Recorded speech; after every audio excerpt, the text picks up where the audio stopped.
Of the root, ठीक है, root के कौन कौन से रीजन्स होते हैं? इसको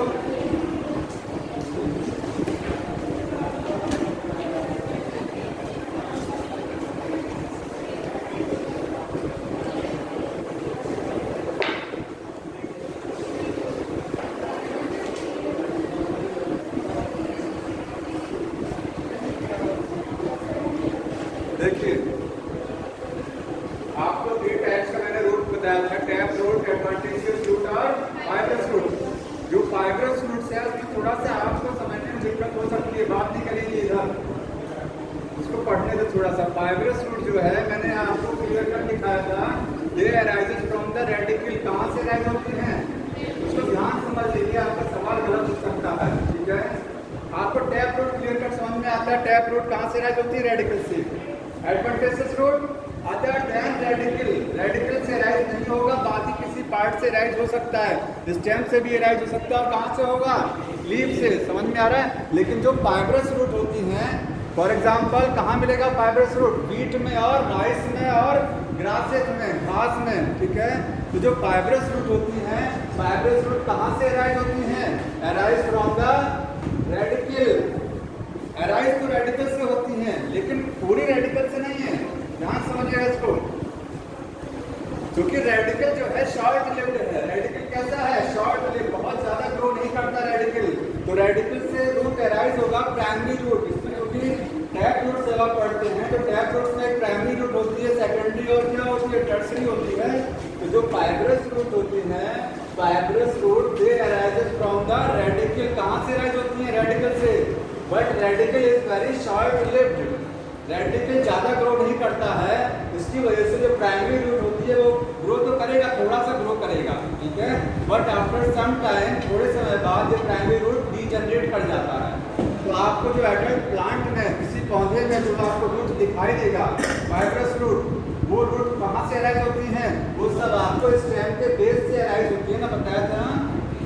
बाद में रूट कहाँ से राइज होती हैं? From the base of the stem. अब क्योंकि ये तो गायब हो गया, ये तो हट गया ना, प्राइमरी रूट तो चली जाती है, डीजनरेट कर जाती है, तो बाद में जितनी रूट बचती है प्लांट में, वो सारी रूट कहाँ से निकली?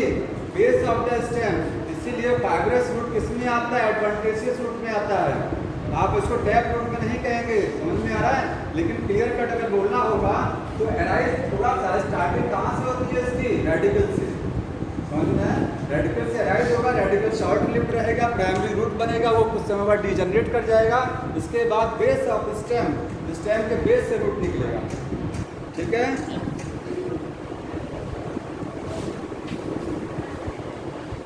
रीजन्स ऑफ रूट बता रहे थे, रूट के कौन कौन से पार्ट्स होते हैं?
रीजन का टोटल 3 रीजन्स, ठीक है, 3 भाग इसके हैं।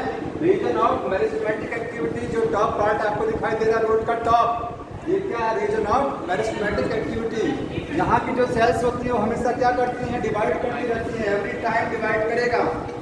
इस एरिया का सेल हमेशा क्या करेगा? डिवाइड करेगा। इसके बाद ये जो हिस्सा दिखाई दे रहा है ये है रीजन ऑफ इलॉन्गेशन। क्या है? Region of elongation. Next part ऊपर का जो दिखाई दे रहा है रीजन ऑफ मैचुरेशन, या फिर इसको बोलते हैं रीजन ऑफ डिफरेंशिएशन। डिफरेंट लिखते रहिएगा, डिफरेंशिएशन, ठीक है। एक एक करके देखिए। और ये जो रीजन ऑफ मेरिस्टेमेटिक एक्टिविटी है, इसको सराउंड करने वाला एक रूट कैप होता है, कैप लाइक स्ट्रक्चर होती है, इसको क्या बोलते हैं, रूट कैप। ये रीजन ऑफ मेरिस्टेमेटिक एक्टिविटी को प्रोटेक्ट करता है। इसका नाम क्या बताया था आपको, कैलेक्ट्रा। दूसरा नाम क्या था इसका, कैलेक्ट्रा, ठीक है। मैंने आपको बताया था जो रूट कैप है, रूट कैप इसकी जो सेल्स होती हैं, रूट कैप की लिविंग सेल्स होती हैं। लिख लीजिएगा, सेल कैसी हैं, लिविंग हैं, इसमें लिविंग सेल्स होती हैं। इसकी कोशिकाएं कैसी होती हैं, जिंदा होती हैं, लिविंग, ठीक है। और रूट कैप बनता कहाँ से है, ये बनेगा इसी रीजन ऑफ मेरिस्टेमेटिक एक्टिविटी। देख रहे हैं, रीजन ऑफ मेरिस्टेमेटिक एक्टिविटी, ये जो जोन है, यहीं से रूट कैप बनेगा। समझ में आ रहा है। तो इसकी सिंथेसिस कहाँ से होती है, रीजन ऑफ मेरिस्टेमेटिक एक्टिविटी। लिखिएगा, synthesise from region of meristematic activity।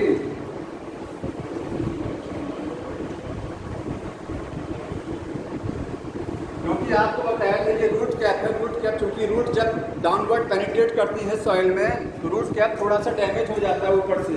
ऊपर से क्या हो जाता है, रूट कैप डैमेज होता रहता है क्योंकि सॉइल में पेनिट्रेशन करता है, ठीक है। तो इसकी जो सेल्स नीचे से डैमेज होती है, इसलिए वो सेल अंदर से नई बन करके रिप्लेस होती रहती है, नई सेल अंदर से बन करके आती है। कहाँ से आती है, रीजन ऑफ मेरिस्टेमेटिक एक्टिविटी से बन के आएगा। समझ में आ रहा है। बताया था आपको रूट कैप का फंक्शन क्या होता है। रूट कैप का फंक्शन, पहला function protection of root apex, root के एपेक्स को सुरक्षा देना। एपेक्स में क्या है, रीजन ऑफ मेरिस्टेमेटिक जोन, उसको सुरक्षा देने का काम कौन करता है, रूट कैप। दूसरा फंक्शन बताया था आपको, रूट कैप की जो सेल होती है, ये क्या करती है, सीक्रेट द म्यूसिलेज। और म्यूसिलेज क्या है, एक चिपचिपा पदार्थ होता है, वो क्या करता है, मिट्टी को पोरस बना देता है, जिसकी वजह से रूट आसानी से जमीन में पेनिट्रेट करती चली जाती हैं, ठीक है। तो secret the mucilage, secret mucilage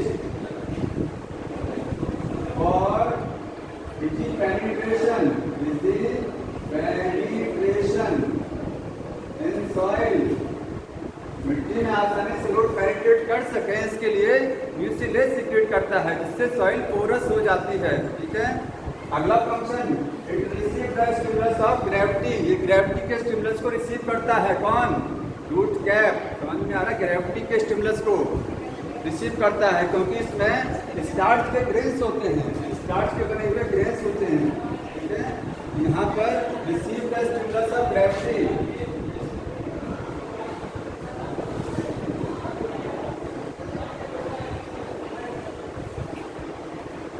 because क्या प्रेजेंट होता है, स्टार्च ग्रेन होते हैं इसमें, स्टार्च ग्रेन्स,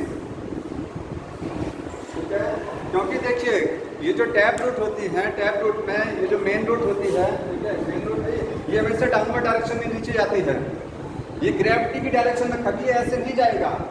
जो लेटरल रूट्स होती हैं, सेकेंडरी और टर्सरी, इनके ऊपर रूट कैप नहीं होता है, इनके ऊपर रूट कैप नहीं है, इसीलिए ग्रेविटी का स्टिमुलस नहीं लेती है।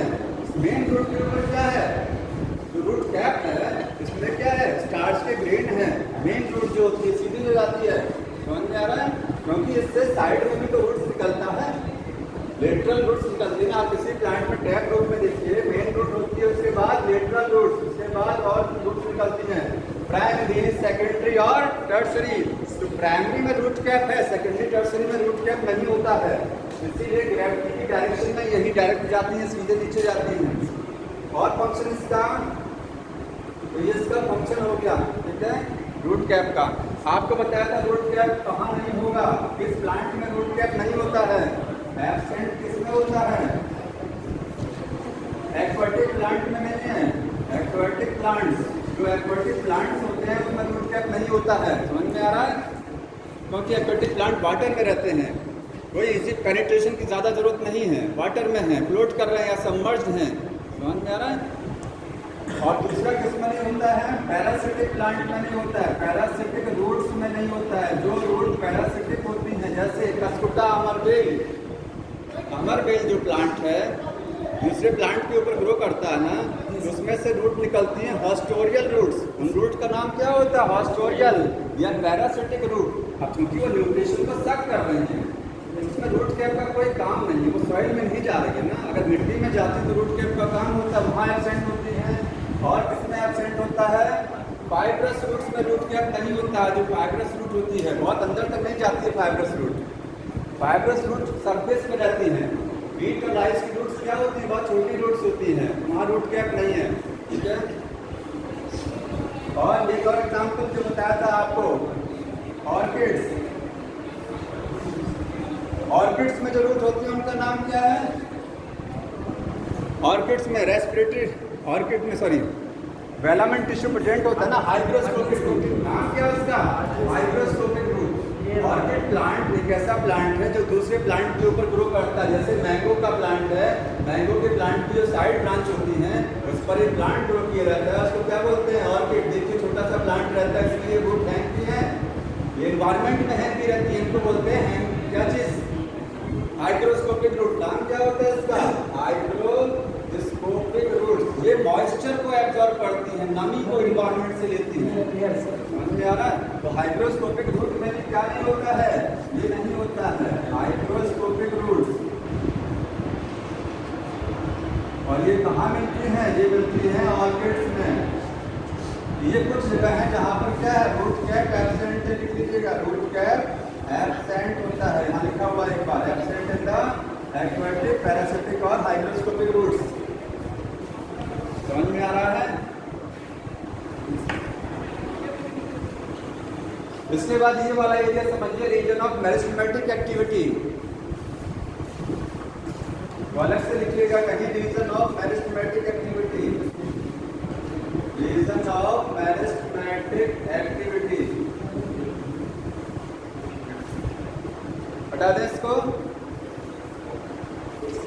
इसमें जो सेल्स होती हैं जानते हैं, हमेशा डिवाइड करेगा, कंटिन्यूसली क्या करेगा? डिवाइड करेगा, क्योंकि इसमें मेरिस्टेमेटिक सेल्स हैं। कौन सी सेल हैं? मेरिस्टेमेटिक टिश्यू की सेल हैं। ठीक है। तो सेल कंटिन्यूसली डिवाइड, सेल क्या करते हैं? Continuously divide. और डिवाइड करके जाती कहाँ है? अरे डिवाइड करेगा तो कहीं जाएगा भी ना, तो जाएगा कहाँ? देखिए यहाँ जो सेल है मेरिस्टेमेटिक है, जब ये डिवाइड करती है कुछ सेल चली जाती है रीजन ऑफ इलॉन्गेशन में, साइज को बढ़ाने के लिए, और कुछ सेल कहाँ चली जाती है? रूट कैप को बनाने के लिए, क्योंकि रूट कैप डैमेज होता रहता है। रूट कैप क्या होता रहता है? डैमेज होता रहता है, उसमें नया रूट कैप पीछे से बनाना पड़ता है। यहाँ जो सेल होती है जब डिवाइड करती हैं तो कुछ सेल ऊपर चली जाएंगी, कुछ नीचे चली जाएंगे, कुछ सेल यहीं पर बना रहेगा, कुछ सेल्स यहीं बनी रहती हैं। क्योंकि सारी सेल गायब हो जाएंगी, सारी मेरिस्टेमेटिक सेल गायब हो जाएंगी, तो बचेगा क्या यहाँ पर? तो रूट की लंबाई कैसे बढ़ेगा? ठीक है। तो सेल कंटिन्यूसली डिवाइड करती है। यहाँ पर एक चीज देखिए इंपॉर्टेंट ये है, यहाँ पर एक क्वेसेंट सेंटर होता है, एनाटॉमी में पढ़ेंगे क्वेसेंट सेंटर, आपकी बुक में लिखा हुआ है। यहाँ देखिए ये जो रीजन ऑफ इतना एरिया क्या है? ये पूरा एरिया क्या है? इसको बोलते हैं रीजन ऑफ मेरिस्टेमेटिक एक्टिविटी। इसमें बीच में मैंने सर्किल बनाया छोटा सा, ये देख रहे हैं, ये क्या है? क्वेसेंट सेंटर है। यहाँ पर बीच में जो है ये क्या है? Quiescent centre. ये क्या है? देखिए ध्यान समझिएगा, इतना एरिया क्या है? Region of meristematic activity. ये बाहर से है, अंदर इसमें एक एरिया प्रेजेंट है। जैसे ये चपटा नहीं होता है, ये 3D है, 3D स्ट्रक्चर होती है इसकी रीजन ऑफ मेरिस्टेमेटिक जोन की स्ट्रक्चर कैसी होती है? 3 डायमेंशनल। आप ऐसे समझिए बॉल लाइक स्ट्रक्चर, इसमें छोटा सा अंदर बॉल सेट है। ठीक है। अंदर क्या है? छोटा सा बॉल। यहाँ पर ये जो स्ट्रक्चर दिखाई दे रही है बीच में, ये क्या है? Quiescent centre. इसकी जो स्ट्रक्चर होती है वो हेमीस्फीयर है, हाफ सर्किल। डायग्राम देखिए ऐसे बनता है इसका, ये है, स्फेरिकल नहीं होता है, हेमीस्फीयर, हेमीस्फीयर होता है। समझ में आ रहा है? अब क्वेसेंट सेंटर क्या करता है? ध्यान समझिए, कोई बताएगा क्वेसेंट सेंटर का काम? क्वेसेंट सेंटर रूट में होता है, क्या फंक्शन है इसका? इसकी सेल्स इनएक्टिव रहती है, ठीक है, आराम करती है, रेस्ट करती है। काम कौन करेगा? बाहर वाले लोग काम करेंगे। बाहर क्या? रीजन ऑफ मेरिस्टेमेटिक एक्टिविटी के सेल्स बाहर मौजूद हैं। अंदर क्या है? एक रेस्ट, एक पार्ट है, इसको क्या बोलते हैं? क्वेसेंट सेंटर, हेमिस्फीयर के फॉर्म में है। ठीक है। इसकी सेल्स आराम करती हैं, रेस्ट करती हैं। ठीक है। फिर काम कब करती हैं जब जरूरत पड़ती है तब ये काम करती है। जरूरत कब पड़ेगा? जब ये देखिए किसी कारण की वजह से, मान लीजिए कंकड़ पत्थर या किसी रीजन की वजह से अगर ये रूट का एपेक्स, मान लीजिए रूट कैप टूट गया, रूट कैप डैमेज हो गया। जब रूट कैप डैमेज हो गया कहीं से भी, पूरा नहीं, मान लीजिए साइड से कहीं से रूट कैप टूट गया, ठीक है, तो ये वाला एरिया जो है रीजन ऑफ मेरिस्टेमेटिक एक्टिविटी, इसकी सेल्स भी डैमेज हो जाएंगी। ये तो काफ़ी सॉफ्ट है ना, इसकी सेल डैमेज हो जाएगी क्योंकि रूट कैप डैमेज हुआ। तो जब ये वाला एरिया डैमेज होता है, कौन सा? Region of meristematic activity damage हो जाएगा। तो इसकी सेल्स को पूरा करने के लिए ये तब ये सेल डिवाइड करती है, क्वेसेंट सेंटर की सेल तब डिवाइड करेगा जब इसकी सेल डैमेज होंगी। तो इसकी सेल को कौन बनाएगा? क्वेसेंट सेंटर ही इसकी सेल को बनाता है, समझ में आया? क्योंकि यही तो पूरा रूट की लंबाई बढ़ाएंगे। तो अगर यही डैमेज हो जाएगा तो रूट की लेंथ कैसे बढ़ेगा? तो अंदर से एक बैठा हुआ है क्या चीज? Quiescent centre. जैसे ही मेरिस्टेमेटिक जोन कहीं से डैमेज होता है उसको रिपेयर करने का काम ये लोग करते हैं, समझ में आ रहा है? तो ये बीच में एक तरीके से फंसा हुआ है। बीच में क्या है? चारों तरफ से घिरा हुआ। जैसे आप जाम में जाते हैं, ट्रैफिक में फंस जाते हैं तो आगे जाम लगा है, पीछे जाम लगा, पीछे वाले हॉर्न बजाते हैं, आगे मुड़ के कहीं जा नहीं सकते हैं तो आप घिरे हुए हैं, समझ में आ गया? वही चीज यहाँ पर ये सबसे घिरा हुआ है, हेमिस्फीयर इनएक्टिव है। और इनएक्टिव रहते जाम में फंसते तो क्या करते हैं? थोड़ी देर या तो म्यूजिक सुनने लग जाएंगे या तो कुछ और आराम करेंगे बैठ करके। ये तो करते हैं, जब तक जाम ओपन नहीं होता है तो तब तक ही आराम करता है। जब तक कहीं से मेरिस्टेमेटिक जोन डैमेज नहीं होता है तब तक ये रेस्ट करेगा। जैसे ही डैमेज होता है तुरंत रिपेयर करने का काम स्टार्ट कर देगा। बट सर इसमें डिफाइनिंग होती रहती है क्या? अपने आप इसमें डिवीजन नहीं होता है। डिवीजन तब होगा इसकी सेल में जब क्या होगा? कहीं से वो डैमेज होगा, समझ में आ रहा है? तो यहाँ पर लिखेंगे क्वेसेंट सेंटर क्या है? इनएक्टिव सेंटर होता है, इनएक्टिव सेंटर है, ठीक है। Cells normally do not divide, cells generally divide नहीं करती हैं। Cells normally do not divide, do not divide, divide generally नहीं करती। डिवाइड कब करेगा? जब जरूरत पड़ेगा। लिखिएगा divide when meristematic zone, meristematic zone get damage, जब वो डैमेज हो जाएगा, जब वो डैमेज हो जाएगा तो ये डिवाइड करेंगी और उसको रिपेयर करेंगी। एंड रिपेयर इट, उसको क्या करती हैं? रिपेयर करने का काम करती हैं, समझ में आ रहा है? यही क्वेसेंट सेंटर है।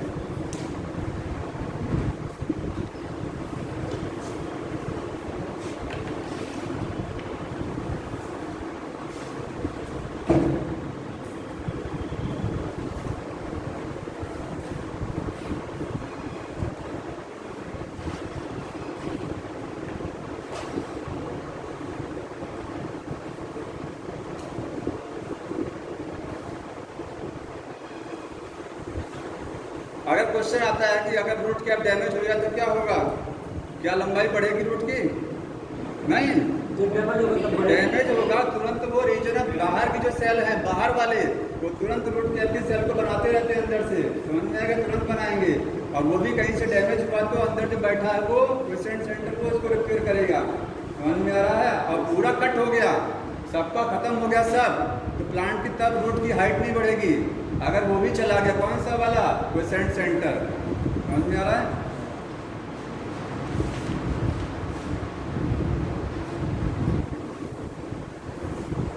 अब इसके बाद देखिए दूसरा है रीजन ऑफ इलोंगेशन। इलोंगेशन का मतलब होता है इसमें जो सेल्स होती है, देखिए यहाँ से सेल कंटिन्यूसली डिवाइड कर रही है, लगातार डिवीजन चल रहा है। सेल डिवाइड करके आपको बताया कहाँ जाती है, ऊपर भी जाती है और नीचे भी जाती है। नीचे क्यों जाएंगी? रूट कैप को बनाना है इसको, तो ऊपर भी जाएंगी क्योंकि इलोंगेशन करना है, रूट की लंबाई बढ़ानी है। तो सेल जैसे ऊपर जाती है तो सेल देखिए अब साइज में इंक्रीज कर रही है। क्या कर रही है? साइज में इंक्रीज कर रही है। यहाँ से सेल डिवाइड हो रही है, यहाँ पहुंच रही है और इस एरिया में सेल लंबाई में इंक्रीज कर रही है, लेंथ इंक्रीज कर रही है। तो लेंथ इंक्रीज करेगा तो रूट की लंबाई बढ़ेगी। रूट की लंबाई बढ़ाने के लिए कौन रिस्पॉन्सिबल होता है? Region of elongation. देखिएगा इसमें responsible for increase length of root, root की लंबाई बढ़ाने के लिए रिस्पॉन्सिबल है, समझ में आ गया? सर ये कैसे? और सबसे नीचे वाला सर लंबाई बढ़ा रहा है। कौन? ये तो डिवाइड करेगा ना, डिवाइड करेगा, डिवाइड करके ऊपर ही तो भेज रहा है। जब ऊपर जाएगा तो सेल धीरे धीरे सेल की लंबाई बढ़ेगी, सेल में वैक्यूल्स लंबी होती चली जाएंगी। प्लांट सेल है ना ये, सेल में वैक्यूल्स क्या हो जाएंगी? बड़ी होती चली जाएंगी। जब वैक्यूल्स की लंबाई बढ़ेगी तो क्या होगा? सेल की लेंथ बढ़ेगी, साइज बढ़ेगा और रूट की लंबाई बढ़ेगी। समझ में आ रहा है? Yes sir. और पूरे में सबसे ज्यादा किस रीजन की लंबाई सबसे ज्यादा होती है? कौन सा रीजन सबसे ज्यादा लेंथ का होता है? यही वाला रीजन सबसे ज्यादा लेंथ का है। ठीक है, यहाँ लिखिएगा दूसरा इसमें point, highest length among all zone. जितने भी जोन हैं, जितने भी रीजन हैं, उसमें सबसे ज्यादा लेंथ किसकी होती है? इसी की होती है। हाईएस्ट लिखिएगा उसको, highest length among all zones. तो ये रिस्पॉन्सिबल है लंबाई, लेंथ को बढ़ाने के लिए। अगला रीजन ऑफ मैचुरेशन। मैचुरेशन का मतलब जानते हैं, डिफरेंशिएशन होता है। क्या होता है डिफरेंशिएशन? यहाँ सेल डिवाइड किया। ग्रोथ के 3 स्टेप होते हैं, सबको पता होगा। ग्रोथ पहला स्टेप कौन सा होता है? Cell division. बताइए दूसरा स्टेप सेल इलॉन्गेशन, और तीसरा स्टेप सेल डिफरेंशिएशन। डिफरेंशिएशन क्या? Cell maturation. जब लंबाई बढ़ती है प्लांट में या एनिमल में, जब लेंथ इंक्रीज होती है, बॉडी का साइज बढ़ता है, तो सेल डिवाइड करती है पहले। उसके बाद क्या होता है? जो सेल डिवाइड की है वो साइज में बड़ी होती है, इलॉन्गेशन होता है। दूसरा स्टेप कंप्लीट, उसके बाद सेल में डिफरेंशिएशन होता है। मान लीजिए एक सेल है, इसमें डिवाइड करके ढेर सारा सेल बनाया है, ये सब ढेर सारा सेल बन गया, तो अब क्या होगा? सेल डिवीजन तो पूरा हो गया ना। अब क्या होगा? इनकी लंबाई बढ़ेगी, सॉरी इनका साइज बढ़ेगा, तो साइज में इंक्रीमेंट होगा सेल का। उसके बाद क्या होगा? ग्रुपिंग होगा। ग्रुपिंग जानना है? Same cell structure function. जिन सेल का स्ट्रक्चर फंक्शन सेम होगा वो एक ग्रुप बना लेंगी, और जिनका स्ट्रक्चर फंक्शन सेम होगा वो दूसरा ग्रुप बना लेंगे। इसी को क्या बोलते हैं? टिश्यू। यही तो टिश्यू है। तो टिश्यू का फॉर्मेशन इसी एरिया में होता है। यहाँ पर आपको टिश्यू नजर आएगा। समझ में आ रहा है? डिफरेंशिएशन का मतलब होता है अलग होना। यहाँ सारी सेल पहले क्या थी? एक जैसी थी, इसके बाद इनमें क्या हुआ? अलगाव हुआ, ये डिफरेंशिएट होगी, ये ग्रुप बना ली। ठीक, तो ग्रुपिंग जो होती है उसी को बोलते हैं डिफरेंशिएशन या टिश्यू फॉर्मेशन। इसके 3 नाम हैं, सेल डिफरेंशिएशन और मैचुरेशन या फिर टिश्यू फॉर्मेशन। तो यहीं पर क्या होता है? टिश्यू फॉर्मेशन भी लिखिएगा। आप रूट जब पढ़ेंगे, रूट का एनाटॉमी, तो उसमें आपको टिश्यू नजर आएगा। ठीक है, इस एरिया में एक खासियत और होती है, यहाँ रूट हेयर्स होते हैं। क्या होते हैं? रूट हेयर्स दिखाई दे रहा है। और रूट के हेयर्स कैसे होते हैं? यूनिसेलुलर। कैसा होता है? स्टेम का हेयर कैसा होता है? मल्टीसेलुलर। ठीक है, ये डिफरेंस है। तो रूट हेयर का काम क्या होता है? Water absorption, water and mineral absorption. Water और मिनरल को एब्जॉर्ब कराता है रूट हेयर। कैसे एब्जॉर्ब कराता है? सरफेस एरिया बढ़ा देता है। समझ में आ रहा है? सरफेस एरिया को बढ़ा देगा। अगर सोचिए, अगर बताइए रूट हेयर ना हो तो क्या रूट, प्लांट की रूट वाटर एब्जॉर्ब कर लेंगी? क्यों नहीं करेंगी? सरफेस एरिया कम रहेगा। कम रहेगा, लेकिन करेंगी तो एब्जॉर्ब ना, तो थोड़ा करेंगी। जैसे हमारी बॉडी में अगर इंटेस्टाइन में माइक्रोबिलाई ना हो तो क्या डाइजेस्टेड फूड एब्जॉर्ब नहीं होगा? होगा, कम होगा। ये सरफेस एरिया बढ़ा देते हैं। मान लीजिए जैसे मैंने इसको हटा दिया, अब सरफेस एरिया हो गया कम, और इसी को अगर इस तरीके से कर देंगे तो सरफेस एरिया बढ़ जाएगा ना। इसी लाइन, सीधी लाइन, इस लाइन को आप ऐसे ऐसे कर दीजिए तो सरफेस एरिया बढ़ जाता है। इसका बढ़ता कि नहीं बढ़ता है? तो सरफेस एरिया बढ़ाते हैं। वाटर एब्जॉर्प्शन तब भी होगा, लेकिन अब बढ़ेगा। प्लांट की रिक्वायरमेंट के हिसाब से वाटर एब्जॉर्ब होगा। एक ये एरिया आप दिखाई दे रहा है इलॉन्गेशन, इसमें भी वाटर एब्जॉर्ब होता है, इसमें भी वाटर एब्जॉर्ब होता है। समझ में आ रहा है? क्योंकि अगर सेल की लंबाई बढ़ानी है, सेल का साइज बढ़ाना है, तो सेल में वाटर जाना चाहिए ना, वैक्यूल्स में वाटर जाना चाहिए। वैक्यूल्स बड़ी होगी तभी तो सेल का साइज बढ़ेगा। ये भी वाटर को एब्जॉर्ब करता है, लेकिन ये कम करता है क्योंकि इसमें रूट हेयर नहीं है। सबसे ज़्यादा एब्जॉर्प्शन कहाँ से होता है? यहीं से होता है। रीजन ऑफ मैचुरेशन में सबसे ज़्यादा वाटर का एब्जॉर्प्शन होता है क्योंकि रूट हेयर से यहाँ पर, बाकी जगहों से भी होता है लेकिन कम होता है। ठीक है,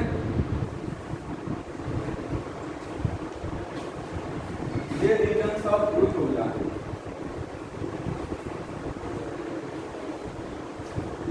आगे मॉडिफिकेशन ऑफ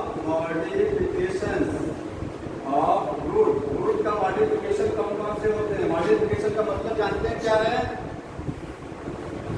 अगर रूट कोई अदर फंक्शन करने लग जाती है, रूट का फंक्शन क्या होता है? वाटर मिनरल एब्जॉर्ब कराना, लेकिन इसके अलावा अगर कोई और फंक्शन कर रही है, इसको हट करके कोई और फंक्शन हो रहा है रूट में, तो बोलते हैं रूट मॉडिफाई हो गया है, इसने अपने आप को चेंज कर लिया है। समझ में आ गया? तो रूट अपने आप को क्यों चेंज करती हैं, क्यों मॉडिफाई करती हैं? कुछ ना कुछ कारण तो होगा। तो कारण क्या है? पहला स्टोरेज। पहला कारण क्या है? फूड को स्टोर करने के लिए, फूड को स्टोर करने के लिए प्लांट की रूट क्या हो जाती है? मॉडिफाई हो जाती है। समझ में आ रहा है? क्योंकि रूट का काम फूड का स्टोरेज नहीं है। तो जब फूड को स्टोर करेंगे तो बोलेंगे मॉडिफाई हो गया। किसमें रूट जो है फूड को स्टोर करती है? एग्जाम्पल में लिखिएगा, कैरेट हो गया। कैरेट क्या है? रूट है। रेडिश हो गया, और बताइए टर्निप, कल्चर जो होता है टर्निप, और sweet potato. Sweet potato, sweet potato में दो चीज़ है, देखिए। स्वीट पोटैटो जो मॉडिफिकेशन होता है वो दो चीज़ों के लिए होता है, एक तो स्टोरेज का भी है और एक रिप्रोडक्शन का भी है। आप वेजिटेटिव रिप्रोडक्शन क्लास 12 में पढ़े होंगे, 12th में भी दिया है चैप्टर नंबर 1 में कि वेजिटेटिव रिप्रोडक्शन कितने तरीके से होता है। तो बाई रूट, जब रूट का मामला आता है, रूट का तो उसमें स्वीट पोटैटो एग्जाम्पल में आता है। स्वीट पोटैटो का प्लांट ऊपर से काट दीजिए, रूट से नया प्लांट जनरेट हो जाएगा, क्योंकि रूट पर क्या होती है? बर्ड्स होती हैं, छोटी छोटी क्या होती हैं? बर्ड्स, वो नया प्लांट बना देती हैं। तो यहाँ ये वेजिटेटिव रिप्रोडक्शन में भी हेल्प कर रहा है। ये मॉडिफिकेशन दो चीज़ों के लिए होता है, स्टोरेज भी करता है और क्या करता है? वेजिटेटिव रिप्रोडक्शन भी कराता है। समझ में आ गया? बाकी नहीं है। कैरेट से कभी भी नहीं होगा कि कैरेट से नया कैरेट नहीं बन जाएगा, तो खाली फूड को स्टोर करेगा। तो यहाँ वेजिटेटिव रिप्रोडक्शन आल्सो लिखिएगा, ये वेजिटेटिव रिप्रोडक्शन में भी हेल्प करेगा। दूसरा मॉडिफिकेशन रेस्पिरेशन। रेस्पिरेशन का मतलब कभी कभी प्लांट की रूट क्या करती है? अब देखिए, रूट रेस्पिरेशन तो वैसे भी करती है, सारे प्लांट की रूट रेस्पिरेशन जमीन के अंदर सब करते हैं, लेकिन ये एडिशनल रेस्पिरेशन है। ये एडिशनल रेस्पिरेशन, एडिशनल का मतलब समझते हैं, जो मैंग्रोव प्लांट होते हैं, ऐसे प्लांट जो दलदल में रहते हैं, जहाँ जानते हैं जहाँ पर दलदल होता है उस एरिया को क्या बोलते हैं? स्वाम्पी एरिया। क्या बोलते हैं? स्वाम्पी एरिया। तो लिखिएगा मार्शी, या फिर इसको क्या बोलते हैं? स्वाम्पी एरिया। स्वाम्पी एरिया में जो मैंग्रोव प्लांट होते हैं, मैंग्रोव प्लांट हैं, एग्जाम्पल क्या है इसका? राइजोपोडा, एक और होता है एलिसीनिया, ठीक है? ये मैंग्रोव प्लांट का नाम है। तो दलदल में ऑक्सीजन कम होती है, पता होना चाहिए। दलदल में ऑक्सीजन क्या होता है? कम हो जाता है, ठीक है? उससे भी कम कहाँ होगा? वाटर में होगा, क्योंकि वाटर में ऑक्सीजन कम डिजॉल्व होती है। समझ में आ रहा है? तो यहाँ पर ऑक्सीजन कम हो जाती है, तो प्लांट क्या करते हैं? प्लांट की जो रूट होती है, ये एक रूट तो मेन रूट तो जमीन के अंदर ही रहेगा, क्योंकि अगर वो गायब हो जाएगा तो प्लांट खड़ा कैसे रहेगा सॉइल में? दलदल में खड़ा स्टैंड कैसे रहेगा? यहाँ मेन रूट तो है, मेन रूट से कुछ रूट और निकलती हैं ऊपर की साइड में और बाहर जमीन के बाहर निकल आती हैं। तो इस तरीके से आपको ढेर सारी रूट दिखाई देंगी। इनको बोलते हैं निमेटोपोड्स। क्या बोलते हैं? निमेटोपोड्स। यहाँ लिखिएगा कंटेन रेस्पिरेटरी रूट्स, उनको क्या बोलते हैं? निमेटोपोड्स। इसमें छोटे छोटे स्पेस होल बना होता है। क्या बना होता है? होल। इसी होल से ये लोग क्या करते हैं? ऑक्सीजन लेते हैं, क्योंकि स्वाम्पी एरिया में ऑक्सीजन कम होती है, तो उसको पूरा करने के लिए बाहर से ऑक्सीजन लेते हैं। इस होल का नाम क्या होता है? कोई बताएगा? क्या नाम है इसका? निमेटोपोड बोलते हैं। निमेटोपोड याद रखिए, क्योंकि कंफ्यूजन होगा अगर निमेटोपोड पूछा जाएगा तो निमेटोपोड रूट का नाम नहीं है। रूट का नाम क्या है? निमेटोपोड है। निमेटोपोड क्या है? जो स्पेस है वहाँ पर, ठीक है? तो रेस्पिरेटरी रूट निमेटोपोड विच कंटेन निमेटोपोड्स, आपने हाइड्रोपोड पढ़ा है? हर्बेशियस प्लांट के जो लीफ होती हैं उसके मार्जिन्स पर एक ओपनिंग होती है, उसको क्या बोलते हैं? हाइड्रोपोड, जो गटेशन में हेल्प करता है। जो हाइड्रोपोड है वो भी एक ओपनिंग है। ये क्या है? निमेटोपोड है, क्योंकि निमेटो का मतलब ही होता है रेस्पिरेशन। तीसरा रूट बताइए। एग्जाम्पल देख के बताइए, इसमें जो एग्जाम्पल दिए हैं बहुत सारे एग्जाम्पल हैं, बहुत ज़्यादा एग्जाम्पल हैं। क्रॉप रूट्स देखिए, नेक्स्ट क्या है, क्रॉप रूट्स। ये आपको कहाँ मिलेगा क्रॉप रूट्स, बनियाइन ट्री, बरगद के पेड़ में जो रूट्स डाउनवर्ड हैंग करती हैं, बरगद की पेड़ की जो शाखाएं होती हैं उससे रूट निकलती हैं नीचे, तो स्टेम से निकल रहा है। कहाँ से निकला, स्टेम से, इसलिए एडवांटेजियस रूट है ना। कैरेट जो है टैप रूट का मॉडिफिकेशन है, रेडिस स्टार्टेड टैप रूट का मॉडिफिकेशन होता है, ठीक है, वो टैप रूट हैं, ये एडवांटेजियस रूट हैं। यहाँ पर क्या लिखेंगे, क्रॉप रूट में बनियाइन ट्री, बरगद के पेड़ में होती हैं बनियाइन ट्री, समझ में आ रहा है। और कभी कभी ध्यान सुनिए, कभी कभी ये रूट इतना बड़ा हो जाता है कि जमीन के अंदर चला जाता है। देख लो ये बरगद का पुराना पेड़, ये जो रूट निकलती है इतनी बड़ी मोटी हो जाती है कि जमीन में चली जाती है, और जो मेन स्टेम होता है, मेन स्टेम कभी कभी डैमेज होकर के खत्म भी हो जाता है, तो पूरे पेड़ का सहारा कौन दिया, यही सब दी क्रॉप रूट देती है, ये सपोर्ट प्रोवाइड कराती हैं। देखिए इनका फंक्शन क्या होता है, क्योंकि मॉडिफिकेशन किसी न किसी काम के लिए तो होगा। यहाँ मॉडिफिकेशन किसके लिए हुआ, स्टोरेज के लिए, यहाँ किसके लिए हुआ, रेस्पिरेशन। इसका नाम यहाँ कर लीजिएगा, क्रॉप बाद में लिखिएगा, पहले लिखिएगा सपोर्ट, इसको काट के पहले क्या लिखेंगे, सपोर्ट के लिए मॉडिफिकेशन हो रहा है। अब एग्जाम्पल में लिखिएगा क्रॉप रूट्स, एग्जाम्पल अब लिखिएगा क्रॉप रूट, समझ में आ गया, ठीक है। तो देखिए ये बनियाइन ट्री है, यहाँ पर ये क्या है, बनियाइन ट्री है, इससे ये शाखाएं निकली हुई हैं, इससे रूट निकल रहा है इस तरीके से। तो एक चीज सोचिए, अगर रूट जमीन में नहीं जा रहा है, जमीन में नहीं जा रहा है, कभी कभी होता है रूट जमीन में नहीं जाता है, ठीक है, तो ये तो प्लांट का वजन बढ़ा रहा है, ये सपोर्ट कहाँ देगा, तो वजन को बढ़ा रहा है।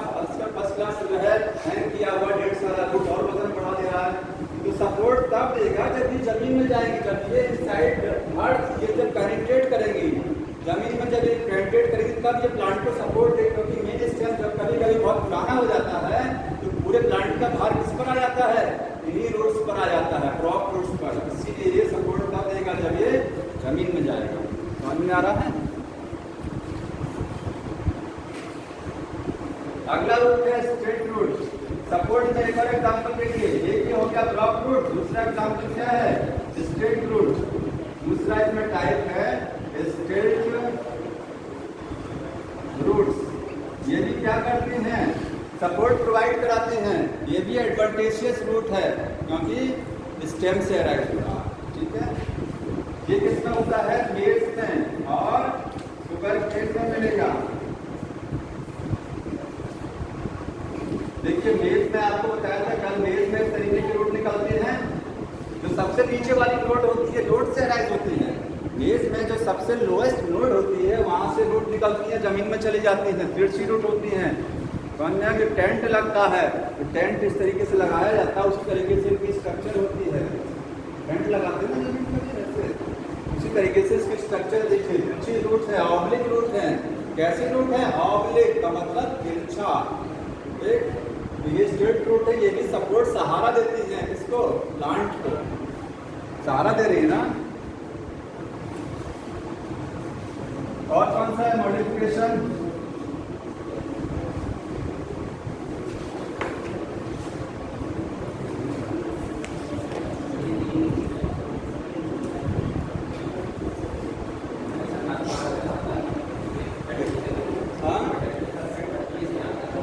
Potato, sweet potato adventitious root है, मैंने इसलिए नहीं टिक किया, मैंने खाली आपको वहाँ 3 पे टिक किया है, स्वीट पोटैटो एडवांटेजियस रूट का मॉडिफिकेशन है, बाकी टैप रूट का है, इतना ही है इसमें ना। एक जगह और है देखिए, कहीं कहीं आपको एक मॉडिफिकेशन और नाइट्रोजन फिक्सेशन के लिए भी मॉडिफिकेशन होता है, एक मॉडिफिकेशन और देख लीजिएगा 4 नंबर, नाइट्रोजन फिक्सेशन। ये मॉडिफिकेशन आपको कहाँ मिलेगा, जो पल्स वाले प्लांट होते हैं, दाल वाले प्लांट, लेगुमिनेसी फैमिली के, बी और ग्राम, चना है, मटर है, उसमें जो रूट होती है उनकी रूट में क्या होता है, ये प्लांट है, इसकी ये क्या है, रूट्स है, तो रूट कहीं कहीं पर स्वेल कर जाती हैं, फूल जाती हैं, और क्या बन जाता है, नोड्यूल, गांठ, क्या बनता है, रूट नोड्यूल। इसमें नाइट्रोजन बैक्टीरिया रहता है, जो क्या करता है, नाइट्रोजन को फिक्स करता है। समझ में आ रहा है, नाइट्रोजन को क्या करेगा, फिक्स करेगा। नाइट्रोजन फिक्सेशन वाले चैप्टर में ये फिर से पढ़ेंगे आप। आ रहा समझ में नहीं आ रहा है? नहीं आ रहा है? यहाँ पर नाइट्रोजन फिक्सेशन एग्जाम्पल क्या है इसका? Leguminous plant. लेग्यूमिनस प्लांट में जो रूट नोड्यूल होती हैं, रूट नोड्यूल,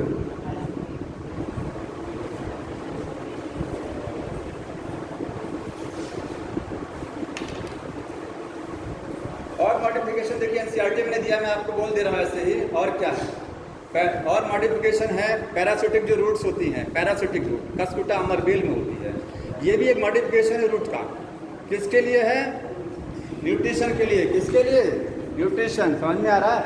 हाइग्रोस्कोपिक रूट जो ऑर्किड में होती है, ऑर्किड में ये भी मॉडिफिकेशन है। किसके लिए? मॉइस्चर को लेने के लिए, इन्वायरमेंट से मॉइस्चर को लेने के लिए। समझ में आ रहा है? ये आपको बुक में कई मॉडिफिकेशन दिया हुआ है।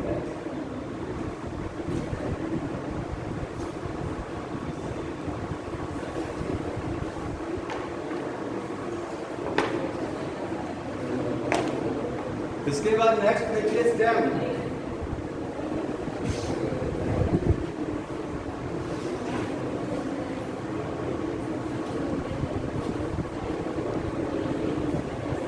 ये प्लांट किंगडम से थोड़ा सा इंटरेस्टिंग लग रहा होगा, नहीं लग रहा है? थोड़ा सा समझ में आ रहा होगा, उससे ज़्यादा एनिमल प्लांट किंगडम से ज़्यादा समझ में आएगा, क्योंकि ये आप नॉर्मल लाइफ में इसको आप देखते हैं। ठीक है, अगला लिखिएगा स्टेम। स्टेम क्या है?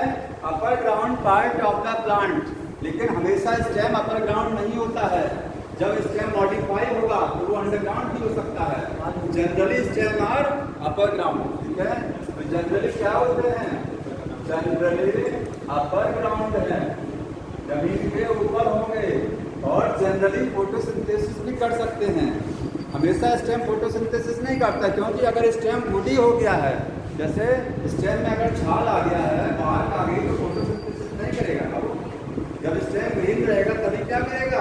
फोटोसिंथेसिस करेगा। लिखिएगा मे परफॉर्म फोटोसिंथेसिस। फोटोसिंथेसिस भी कर सकते हैं। अगला जो मेन क्राइटेरिया स्टेम का, नोड्स एंड इंटरनोड होती हैं। नोड्स एंड इंटरनोड्स प्रेजेंट होती हैं। अधिक क्वेश्चन देखिए, अगर मान लीजिए आपके पास 4 ऑप्शन दिए हैं, पूछा गया है which of the following is the characteristic of the stem, क्या रूट में भी ऐसा पूछ लेगा। आपको 4 ऑप्शन दिए, एक ऑप्शन दिया उसमें node and internode present stem के केस में। ठीक है, दूसरा ऑप्शन दिया है प्रेजेंट अपर ग्राउंड। ठीक है, तीसरा और कोई ऑप्शन दिया है लेकिन जो स्टेम से रिलेट कर रहा है, जो स्टेम से मैच कर रहा है। फोटोसिंथेटिक होते हैं, एक ऑप्शन दे दिया स्टेम फोटोसिंथेटिक होते हैं। पॉजिटिवली जियोट्रॉपिक होते हैं, ये भी कैरेक्टरिस्टिक है ना कि लाइट के डायरेक्शन में स्टेम जाता है, स्टेम का कैरेक्टर है। तो आप कौन सा टिक करेंगे इसमें से?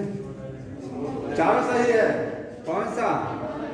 ये वाला क्राइटेरिया सारे स्टेम में 100% स्टेम में मिलेगा, क्योंकि फोटोसिंथेटिक नहीं भी हो सकता है। अपर ग्राउंड है, डाउनवर्ड भी स्टेम होता है, मॉडिफाई होता है। स्टेम लाइट की डायरेक्शन में जनरली मूव तो करता है, लेकिन कभी कभी लाइट की अपोजिट डायरेक्शन में भी जाता है। जैसे पोटैटो तो है ये, राइजोम देखिए, राइजोम नहीं, क्या होता है उसको बोलते हैं गाम, जो कोलोकेशिया आदि में होता है। ठीक है, कोलोकेशिया में उसमें डाउनवर्ड डायरेक्शन में जाता है स्टेम, वर्टिकली डाउनवर्ड जाता है। समझ में आ रहा है? तो कोई ये ऑप्शन इसमें 100% सही इसलिए होता है, यही वाला कि ये एक्सक्लूसिव प्रॉपर्टी है स्टेम का, बेसिक प्रॉपर्टी सारे स्टेम में मिलेगा, इसलिए इस पर टिक कर लीजिएगा। आगे जनरली इसलिए लिखते हैं सामान्यतः, generally positively phototropic, positively phototropic का मतलब लाइट की डायरेक्शन में जाएंगे stem, and negatively geotropic, negatively geotropic मतलब ग्रेविटी की अपोजिट डायरेक्शन में जाएंगे। जनरली होता है, हमेशा नहीं है। जब मॉडिफाइड होगा तो ग्रेविटी की डायरेक्शन में भी जा सकता है। समझ में आ रहा है? कॉर्म जो कोलोकेशिया में कॉर्म होता नहीं है, वर्टिकली डाउनवर्ड जाता है, वो कॉर्म इसका मॉडिफिकेशन है। अब देखिए मॉडिफिकेशन, ये तो हो गया स्टेम। स्टेम का फंक्शन क्या होता है? कोई बताएगा स्टेम का फंक्शन? दृढ़ता। देखिए लीफ किसके ऊपर रहता है? स्टेम के ऊपर रहता है ना। जैसे स्टेम है, स्टेम पर क्या होती है? गांठें होती हैं, उनको क्या बोलते हैं? नोड। और दो नोड के बीच की जगह को इंटरनोड। नोड के ऊपर ही लीफ लगा होता है ना, तो होल्ड द लीफ, क्या फंक्शन है इसका? होल्ड लीफ, लीफ को होल्ड किए रहता है। दूसरा फंक्शन स्टेम में जाइलम फ्लोएम होता है, वाटर और फूड का ट्रांसपोर्ट कराएगा। Transport of water, minerals and food, ठीक है। ये फंक्शन हो गया स्टेम का। हाँ, प्लांट ग्रोथ हार्मोन, क्योंकि टॉप पार्ट ऑफ स्टेम जो होता है, एपेक्स होता है, वहां से ऑक्सीजन बनता है। इंटरनोड में बनेगा क्या चीज? इंटरनोड जो होता है वहां पर भी हार्मोन की सिंथेसिस होती है, जिब्रेलिन हार्मोन बनेगा। समझ में आ रहा है? तो ये जो हार्मोन होते हैं, तो तीसरा लिखिएगा synthesis of PGR, synthesis of PGR, plant growth regulator, ठीक है, प्लांट हार्मोन्स। हाँ, और एक और फंक्शन इसका, जो फ्लावर बनते हैं, फ्लावर कहाँ से निकलते हैं? स्टेम से ही निकलते हैं। समझ में आ गया? Flower is a stem, flower is a modified stem. तो formation of flower, formation of flower, flower जो है वो स्टेम ही होता है, मॉडिफाइड स्टेम है, कोई अलग चीज नहीं है। समझ में आ रहा है? जब फ्लावर पढ़ेंगे तो आपको समझाया जाएगा ये चीज। तो ये फंक्शन हो गया स्टेम का। अब मॉडिफिकेशन ऑफ स्टेम, स्टेम कितने तरीके से मॉडिफाइड होता है? पेज नंबर देखिए 69 पर डिफरेंट मॉडिफिकेशन दिए हुए हैं, हटा दें इसको।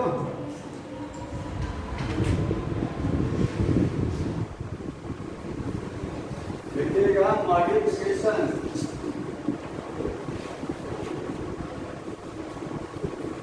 पहला मॉडिफिकेशन किसके लिए? मॉडिफिकेशन किस चीज के लिए हो रहा है? पहले तो ये जानिए मॉडिफिकेशन किस चीज के लिए हो रहा है, क्यों हो रहा है मॉडिफिकेशन? तो पहला मॉडिफिकेशन स्टोरेज के लिए, जैसे उसमें था स्टोरेज, फूड को स्टोर करने के लिए अगर स्टेम में मॉडिफिकेशन हो सकता है। इसके बहुत सारे एग्जांपल हैं, इस लाइन से लिखिएगा स्टोरेज में। ट्यूबर, ट्यूबर, ट्यूबर क्या है? ट्यूबर का एग्जांपल पोटैटो, पोटैटो क्या है? स्टेम है। ट्यूबर वो स्ट्रक्चर होती है जिसकी कोई शेप फिक्स नहीं है, जिसका कोई शेप फिक्स नहीं होता। क्या पोटैटो का कोई फिक्स शेप है? नहीं है ना, ट्यूबरस स्टेम है। समझ में आ गया? ट्यूबर बोलते हैं इसको। एग्जांपल क्या है इसमें? पोटैटो हो गया। अब पोटैटो स्टेम कैसे होता है? पोटैटो देखिए, पोटैटो में जो आई होती हैं, आंखें जो होती हैं, पोटैटो में आई होता है ना, छोटा छोटा आई। ये आई क्या है? ये आई है, नोड बताती है, दे रिप्रेजेंट द नोड। इन्हीं को क्या बोलते हैं? नोड बोलते हैं आंखों को, ठीक है। और दो आई के बीच की जगह को क्या बोलते हैं? इंटरनोड। अब चूंकि नोड और इंटरनोड प्रेजेंट है ना पोटैटो में, देखिए पोटैटो में मेन स्टेम अलग है, पोटैटो में तो मेन स्टेम होता ही है, ठीक है। लेकिन ये स्टेम कहाँ से बना? ये पोटैटो बना कहाँ से?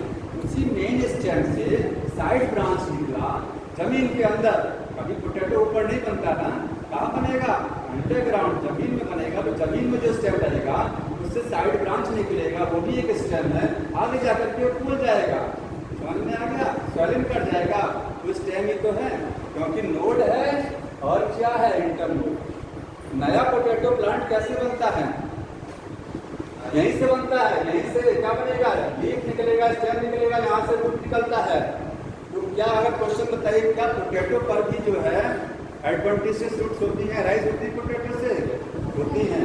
पोटैटो से भी एडवांटेजेस रूट निकलती है, क्योंकि यहाँ से रूट निकलेगा, नीचे तक नया प्लांट बनेगा। इसीलिए जब पोटैटो को ग्रो कराते हैं, तो अगर आपने पोटैटो को ऐसा काटा है, ये हिस्सा काट के लगाया, तो ग्रो नहीं करेगा वो, क्योंकि इस पर एक भी नोड नहीं है, एक भी आँख नहीं है। आँख होना जरूरी है, क्योंकि आँख से ही क्या होगा? नोड से ही नया प्लांट अराइज होगा, उसी से स्टेम होगा, उसी से एडवांटेजेस रूट निकलेंगी। एडवांटेजेस क्यों बोलते हैं? क्योंकि पोटैटो स्टेम है, और स्टेम से जब रूट निकलती है तो क्या बोलते हैं? Adventitious root. समझ में आ रहा है? तो स्टोरेज के लिए मॉडिफिकेशन का ये क्वेश्चन देखिए, एक आध बार मिल सकता है कि अगर पोटैटो को ऐसा कट किया गया कि देयर इज नो आई, तो वेजिटेटिव रिप्रोडक्शन होगा कि नहीं होगा? तो नहीं होगा। आई मस्ट, आई जरूरी है होना, उसमें नोट जरूरी है। दूसरा है रनर, पर रनर पर नहीं, फूड स्टोर नहीं करेगा। ये ट्यूबर फूड स्टोर करता है, ठीक है। तो ट्यूबरस में इसमें एग्जांपल ट्यूबर ही है। बाकी रनर हो गया कॉर्न, कॉर्न फूड को स्टोर करेगा। कॉर्न अगला मॉडिफिकेशन स्टोरेज के लिए कॉर्न कहाँ मिलेगा? कोलोकेशिया जो अरबी होती है, अरबी का स्टेम वर्टिकली डाउनवर्ड लगभग जाता है। कैसे जाता है? वर्टिकली डाउनवर्ड होता है स्टेम। अरबी जो खाते हैं वो क्या है? स्टेम है। स्टेम क्यों है? क्योंकि आप उसकी स्ट्रक्चर को देखिए, उस पर ऐसी लाइन दिखाई देती है, लाइन दिखाई देती है। ये लाइन क्या बताती है? नोड। ये हिस्सा क्या है? नोड है, क्योंकि नोड पर छोटा छोटा लीफ निकला होता है। इस पर छोटी छोटी क्या है? लीफ लाइक स्ट्रक्चर्स हैं। समझ में आ गया? ये हिस्सा नोड हो गया, ये हिस्सा नोड हो गया, बीच की जगह क्या हो गया? इंटरनोड, इसीलिए स्टेम हो गया। तो कॉर्न क्या स्टेम है? इसका एग्जाम्पल क्या है? कोलोकेशिया। और एक टर्मेरिक होता है, टर्मेरिक भी फूड को स्टोर कर रहा है ना। हल्दी जो होती है, हल्दी, उसका एग्जाम्पल क्या है? राइजोम बोलते हैं उसके स्टेम को। क्या बोलते हैं? राइजोम। बनाना वैसे शक्कर, बनाना थोड़ा सा कई जगह कंफ्यूजन में है, कहीं कहीं शक्कर लिखते हैं बनाना, कहीं कहीं राइजोम लिखते हैं शक्कर है। ऑब्लिक स्टेम, तिरछा स्टेम, बता देते हैं इसको। देखिए राइजोम समझने, देखिए तीनों में डिफरेंस समझ लीजिए। ये वाला जो स्टेम है, ये वाला, ये सारे के सारे अंडरग्राउंड स्टेम है। कैसे हैं? जमीन के नीचे वाले स्टेम है, अंडरग्राउंड मॉडिफिकेशन ऑफ स्टेम है। ये वाला स्टेम, इसमें तो ये नहीं कहेंगे कि ये डाउनवर्ड जाता है कि ऐसे जाता है, कुछ नहीं। इसमें क्या कॉर्न ये है? वर्टिकली डाउनवर्ड जाता है, वर्टिकली डाउनवर्ड नीचे मूव करेगा। जो राइजोम है, जिंजर जो होती है, जिंजर ऐसे चलती है। क्यों ऐसे होता है? जमीन के नीचे ऐसे होगा, ऐसे नहीं होगा, ऐसे वर्टिकल। तो ये जो है राइजोम जो है, इसमें क्या आएगा? जिंजर आएगा और टर्मेरिक आएगा। जिंजर और क्या आएगा? टर्मेरिक। जिंजर पर देखिए अदरक जो होती है, अदरक पर लाइन दिखाई देती है आपको इस तरीके से। ये लाइन क्या है? नोड है, और दो लाइन के बीच की जगह को इंटरनोड, ये हिस्सा इंटरनोड हो गया, इसलिए स्टेम हो गया, फूड को स्टोर कर रहा है। और ये सारे के सारे वेजिटेटिव रिप्रोडक्शन में भी पढ़ते हैं। ये सब के सब क्या कराएंगे? वेजिटेटिव रिप्रोडक्शन भी कराते हैं सब। समझ में आ रहा है? और कौन सा इसमें?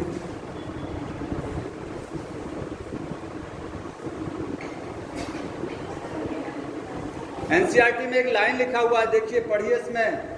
पोटैटो, जिंजर, इस पेज पर पढ़िए, इस पेज पर डायग्राम के नीचे यहाँ लाइन लिखी गई है, ध्यान से पढ़िए। पोटैटो, जिंजर लिखा है, टर्मेरिक, जिमीकंद, जिमीकंद कॉर्न में आएगा, जिमीकंद हो गया, और कोलोकेशिया हो गया। मॉडिफाइड स्टेम है, किसके लिए? Storage of food. समझ में आ रहा है?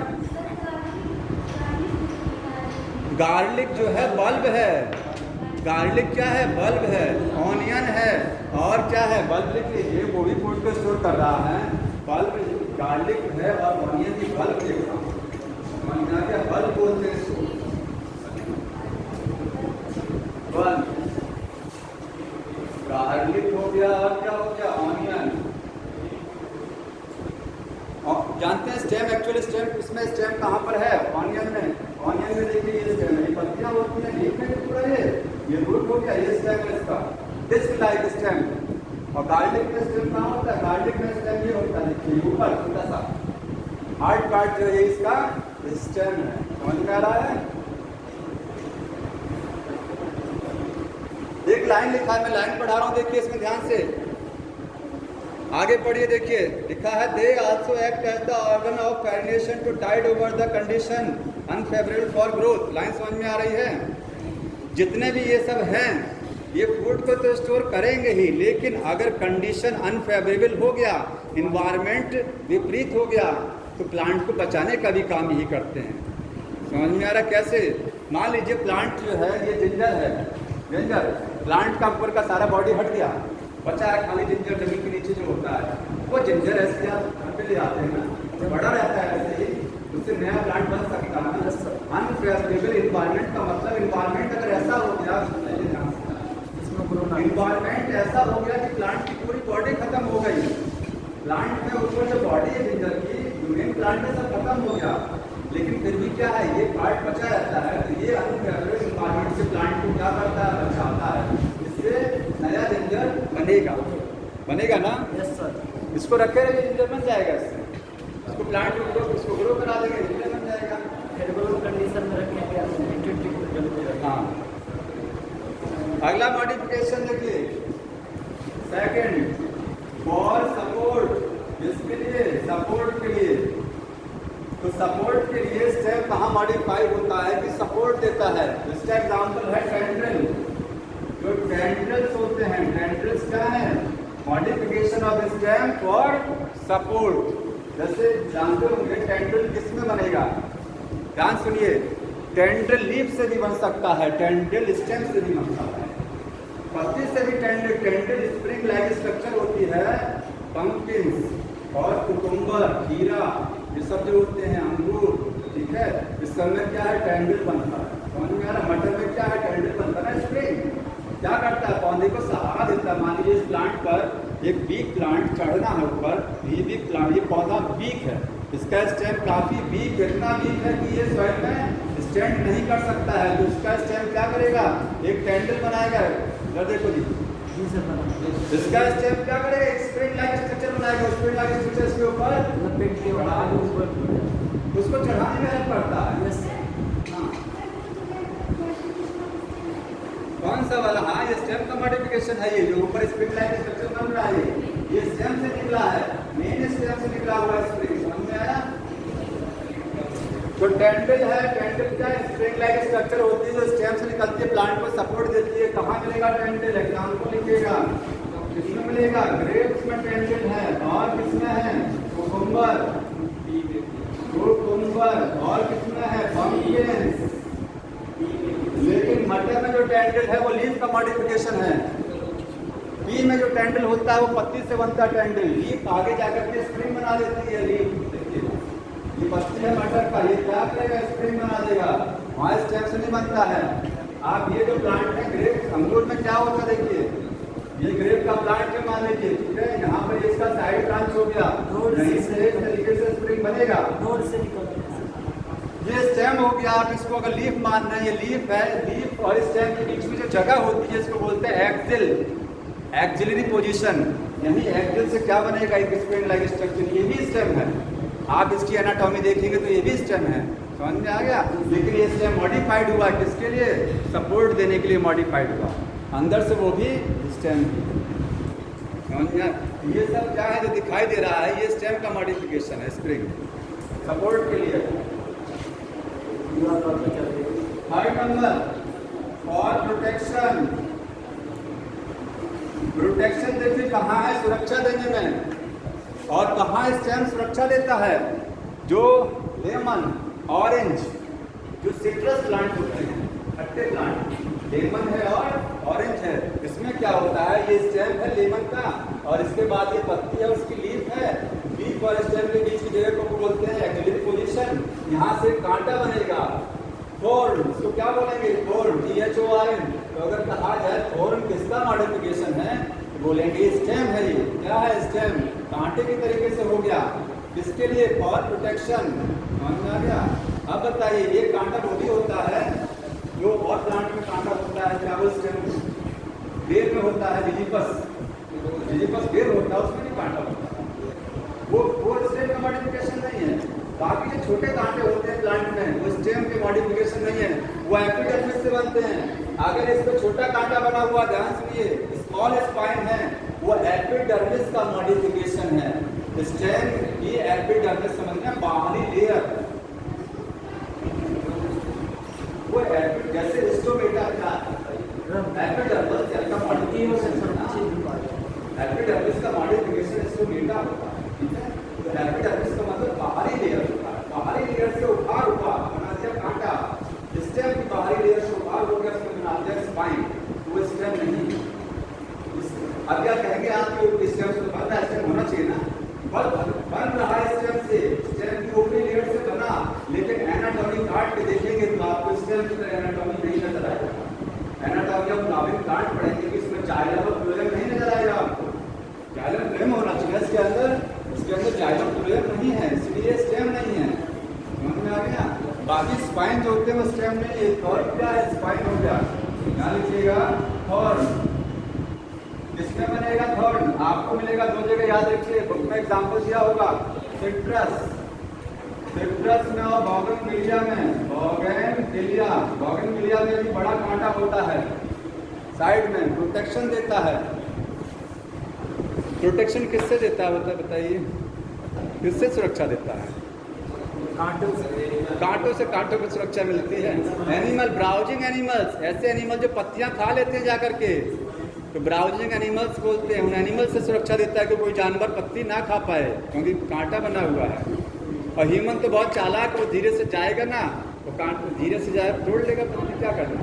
तो ब्राउजिंग एनिमल से सुरक्षा खाली मिलेगी, ह्यूमन से बताइए क्या करें। हाँ, ऊँट, अरे तो वो अलग चीज़ है, ऊँट तो ऊँट ही हो गया। बाकी एनिमल्स की बात से समझ में आ रहा है, बकरी वगैरह से, गोट वगैरह से, छोटे बंद कर दीजिए। बाकी जो बचा हुआ है नेक्स्ट टाइम